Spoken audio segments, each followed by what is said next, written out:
అల్లు అర్జున్ ఒక 6 మంత్స్ నుంచి ఒక్కటే ట్రోల్స్. ట్రోల్స్ అంటే మామూలు ట్రోల్స్ కాదు భయ్యా, రోస్ట్ చేసి పడేస్తున్నారు. అల్లు అర్జున్ ఫ్యాన్స్ నిజంగా మీకు హ్యాట్స్ ఆఫ్ భయ్యా. నాకు తెలిసి ఆర్సీబీని కూడా ఇంతగా ట్రోల్ చేసిండ్రు. ఇలా ట్రోల్ చేయడానికి చాలా కారణాలే ఉన్నాయి. ఫస్ట్ ట్రోల్స్ మొదలైంది ట్విట్టర్లో. దీంట్లో అల్లు అర్జున్ గారు తప్పేం లేదు. అల్లు అర్జున్ ఫ్యాన్స్ పోయి ప్రభాస్ ఫ్యాన్స్ను గెలుక్కున్నారు. దాంతో ట్రోల్స్ మొదలయ్యాయి. అప్పటి నుంచి ఇప్పటి వరకు కూడా ఆ మోత ఆగనే లేదు.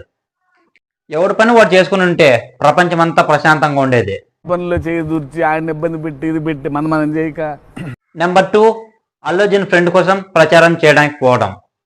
ప్రచారానికి వెళ్ళాడు ఓకే, కానీ తన మేనమావైన పవన్ కళ్యాణ్ సపోర్ట్ చేయకుండా ఫ్రెండ్ కోసం వైసీపీ తరపున పోయి ప్రచారం చేశాడు.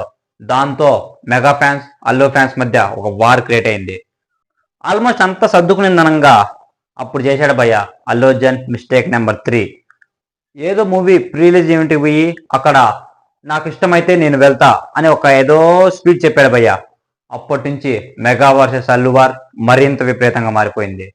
దీనికి తోడు రీసెంట్గా మట్కా ప్రీలీజ్ ఈవెంట్లో వరుణ్ తేజ్ ఏమన్నాడంటే, నువ్వు ఇలా ఎదగడానికి కారణం ఎవరినో మర్చిపోతే నీ సక్సెస్ ఎందుకు పనికిరాదన్నాడు. నువ్వు నీ సక్సెస్ దేనికి పనికిరాదు. Mega fans Prabhas fans enemies అయ్యారు, కానీ అల్లు అర్జున్ ఫ్యాన్స్ కి సపోర్ట్ కొనింది మాత్రం ఎన్టీఆర్ ఫ్యాన్స్. బావ బామర్దంటూ బాగా సపోర్ట్ చేశారు, కానీ దీన్ని మొత్తాన్ని ఆ షోలో అల్లు అర్జున్ స్మాచ్ చేసేసాడు. బాలకృష్ణ అల్లు అర్జున్ని నువ్వు టాలీవుడ్లో నెంబర్ 1 డాన్సర్ అని అనుకుంటూ ఉంటావు కదా అని అన్నాడు. దానికి అల్లు అర్జున్ నిజమే అన్నాడు. దాంతో ఒక్కసారిగా Allu Arjun fans versus Nandamuri fans. ఆటి నుంచి వార్ మళ్ళీ మొదలైంది. ఈసారి మెగా వర్సెస్ అల్లు కాదు, ఎన్టీఆర్ వర్సెస్ అల్లు అర్జున్ ఫ్యాన్స్. ఇంకా ఎన్టీఆర్ ఫ్యాన్స్ ఏమంటున్నారంటే, అల్లు అర్జున్ సెల్ఫ్ డప్పు కొట్టుకోవడంలో మంచి ఫ్యామిలీని మించిపోయాడంట. అల్లు అర్జున్ గురించి మీరేమనుకుంటున్నారో కామెంట్ చేయండి. మూవీస్ కంటెంట్ కుప్పలు కుప్పలు కావాలంటే సబ్స్క్రైబ్ చేసుకోండి, ఇచ్చి పడేద్దాం.